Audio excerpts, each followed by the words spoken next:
An old video shows a U.S. Air Force commander explaining all their efforts to identify and analyze the recent phenomenon known as UFOs, assuring reporters it has nothing to do with any secret projects as rumored. One of the majors even wrote a book about it and points out that extraterrestrial life shouldn't be taken lightly. In a small town in Pennsylvania, a family is having dinner when suddenly the house starts trembling and a huge explosion happens outside, making them lose power and knocking the family out.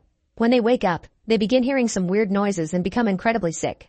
One by one, each family member dies while the youngest girl rushes to hide in the cupboard.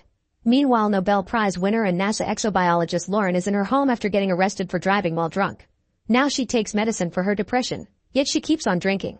Tonight she's watching the news and learns of the explosion, although there's no explanation for it yet. A reporter explains that the explosion left no survivors and the air is considered toxic, so the area has been closed and nobody goes in without a hazmat suit. Sometime later, some soldiers show up at Lauren's apartment and ask her to come to the site of the explosion because they need her expertise, threatening her with violence if she doesn't agree. When she gets there, she meets an astrobiologist named David and Colonel Emmerich, who explains that the explosion and the released toxic gas were caused by a meteorite that somehow dissolved into the ground. He wants Lauren and David to investigate the area and hopefully offer a solution. Once they've put on the hazmat suits, Lauren and David are taken on a bus to the site of the meteorite crash. David thinks there's nothing interesting, but Lauren discovers a small red plant growing in the middle of the crater. She's fascinated by it, but she doesn't include it in her report. In the evening, Lauren is at home and can't stop looking at a picture of the strange plant. She searches the web for stories of other meteorite crashes and finds a video of a similar incident in Russia. Something fell on Earth, and then the area was closed up because the air was toxic. A citizen who knows someone in the military explains that Russia kept this information hidden because the object that fell was a seed, and some kind of tree grew out of it which killed everything in its surroundings, including plants and animals. The Russian government already destroyed the tree, and the woman in the video was shot in front of her kids a few days later. There are lots of pictures from concerned citizens discussing theories about the barricaded town and the fact neighboring places were being evacuated too. In the end, the town was incinerated. The next day, 2 doctors get ready to perform an autopsy on Rob, the father from the beginning. Rob's skin appears too normal for a dead person and there isn't the usual stiffness either. When the doctor makes the first incision, a strange glowing liquid starts coming out of the body, only to quickly be reabsorbed until the wound heals itself. Suddenly Rob sits up and one of the doctors flees in fear while another one tries to communicate with him, but he won't move or talk.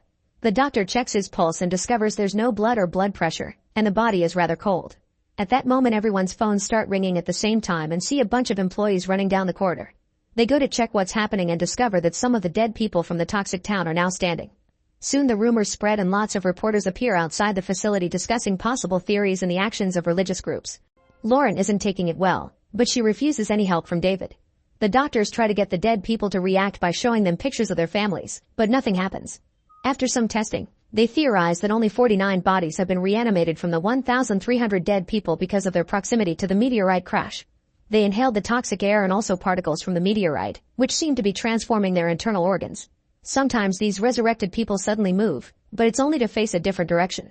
When Lauren meets with Emmerich, she mentions the incident in Russia and says they're probably connected, but Emmerich is wary because she got her information from the dark web. Later at a White House meeting, a full report is presented on the reanimated people. They have no heartbeat and no brain activity. They don't breathe, eat, or sleep. Their organs contain unfamiliar compounds and their DNA has been mutated into a different life, probably alien.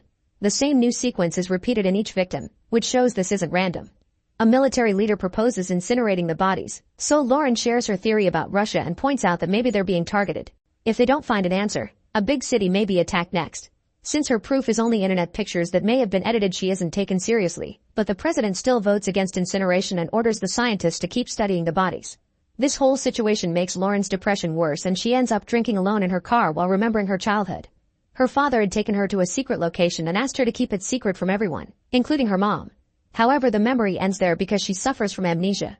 This leaves her so upset that Lauren ends up mixing her medicine with the alcohol.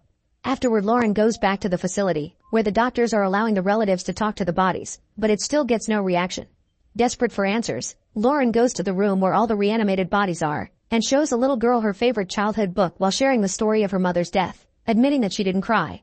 At that moment she gets a call from David, and when she grabs her phone, a picture of the crater plant can be seen as the wallpaper. This causes the girl to suddenly grab Lauren's arm. She immediately tells Emmerich and David about it, and David finally realizes that the bodies turn to always look north where the crater is. Their chat is interrupted when a soldier reports that information leaked and now news outlets are showing pictures of the giant tree-like structure that has grown out of the crater in just 2 days. Taking Rob in a secure box, the scientists fly to the crash site and admire the strange tree, which is responsible for making the area toxic. The group sits Rob in front of the tree, and after a long moment of waiting, he gasps and opens his eyes, which now are a very bright blue. Then he starts looking around as if seeing everything for the first time. His own hands, the tree, the snow. Guessing he's an alien now, Lauren welcomes him to Earth, and Rob explains he can't go back with the team because he won't survive the normal Earth environment. Afterward, during a press conference, Lauren explains the same way Earth's plants provide oxygen for humans, that tree is life-giving for these aliens. The current theory is that the aliens reach Earth by traveling through wormholes. Some reporters try to derail the conversation by asking Lauren about her arrest, which is seen on TV by a mysterious man. Later at home, Lauren hears a message from her therapist, who is worried because she has been missing sessions and they're part of the court order. She's also interested in discussing Lauren's flashback dreams, which often include flying. Lauren ignores the message and grabs lunch until she hears knocking on the door. It's her father, Jim. He makes Lauren feel very awkward and she doesn't say much, but Jim keeps talking, mentioning how as a child Lauren was obsessed with space and asked for her own lab, which they built in the shed. Jim says he's lonely and that he misses her, but Lauren avoids being hugged and stays cold, so Jim just leaves. Soon Lauren is called to the toxic area again because the alien refuses to talk to anyone except her.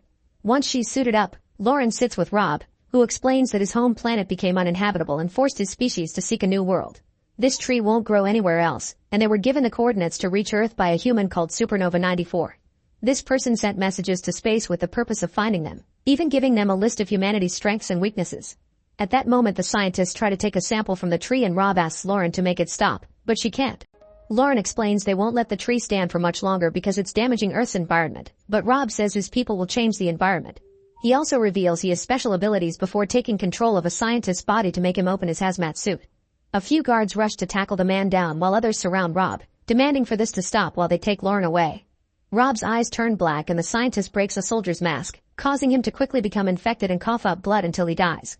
The other soldiers get ready to shoot Rob, but he uses his powers again and a screeching sound causes everyone to squirm on the ground in unbearable pain while all the lights go out. The suffering drives the soldiers crazy and they remove their masks before they start attacking each other with no mercy. One by one all the soldiers are killed by bullets or knives from their own teammates, and when only one is left standing, the soldier self-deletes. After a truck arrives to take away the bodies and the scientists including Lauren, the military launches an attack against the tree, only to discover it's being protected by a huge force field. The missiles explode against it without causing any damage to the tree, and the planes have no choice but to retreat. Soon, news outlets begin talking about the force field and the name Supernova 94. The mysterious man is shocked to hear such a name on the radio and goes looking for an old notebook of his in which he wrote the same word. Sometime later, reporters begin recording various weird incidents from all over the world. A strange sound can be heard in some cities, while a mysterious fog is spreading through certain towns and killing people. Martial law has been declared in multiple countries, and to make matters worse, crops have been dying overnight. There are also reports of the ground vibrating, and people are starting to panic. Meanwhile, Lauren decides to return to her childhood home. Her old lab is still there, but it's locked up. Jim is indeed lonely and sitting in his room in a very depressed state, but instead of visiting him, Lauren keeps on traveling. She feels like she doesn't know who she is and that she doesn't belong anywhere. She's also aware that the world is ending, yet she feels relief as if she was being put out of her misery. Eventually Lauren returns to the alien tree, which has been transforming more. Suddenly the ground starts shaking and Lauren puts her ear on the snow, hearing the same strange noises. Rob says it's life growing and then reveals that this is all happening thanks to Lauren, offering his hand for her to touch. As soon as Lauren grabs Rob's hand, she begins seeing her suppressed memories. It turns out Jim used to work for a senator and he took Lauren to Area 51. While the adults discussed business, little Lauren wandered around and overheard them talk about an alien that landed on Earth, who could fly but didn't survive the local environment. Apparently the creature had been trying to plant something on Earth. Curious, she went further inside and found the alien inside the pod, which she didn't hesitate to touch. This contact triggered a process that transferred the alien's consciousness into Lauren's body and mutated her DNA, making her an alien too, like it happened to Rob in the present. As soon as she returned home, little Lauren began showing amazing intelligence, writing complicated calculations on the wall and even designing a rocket. She kept saying that she was an alien and that she wanted to go home, but nobody believed her, and that's how she became very awkward and socially isolated. Eventually she built a radio and started sending messages to the aliens using the nickname Supernova 94 inspired by her space calendar. When her mother discovered all this, she locked up the shed and forbade her from sending out more messages to strangers. Furious, Lauren destroyed her whole room and wrote on the walls before telling her mother that she'd die a most horrible death. It was her alien abilities that killed her mom. Afterward, Jim let government scientists run some tests on Lauren and they found the alien DNA mixed with hers, but Jim didn't tell her anything. In the present, Lauren is crying over recovering her memories when suddenly Rob removes her mask. To her shock, she can breathe the toxic air because of her mutated DNA. Meanwhile, the mysterious man also remembers his younger days, revealing he used to work for the CIA and he accidentally picked up Lauren's messages with his equipment. He tried to warn his superiors, but they brushed it off as just a girl playing around. In a random forest, a dog runs among the trees to follow the weird noises. When its owner follows it, she's shocked to see a huge egg-like pod that emerged from the ground, explaining the noises. Soon these things appear all over the world, from beaches to mountains and even human-made tunnels.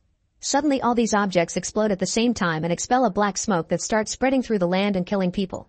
Everyone begins talking about aliens, and a teenager theorizes the pods have roots underground connected to the main tree, which killed the crops. Eventually Earth can no longer support life for humans and one by one every person on the planet dies as the environment mutates to be alien-friendly. The only survivor is Lauren, who has finally found her wings. Make sure to subscribe and turn on notifications so you can watch more videos like this. Thanks for watching.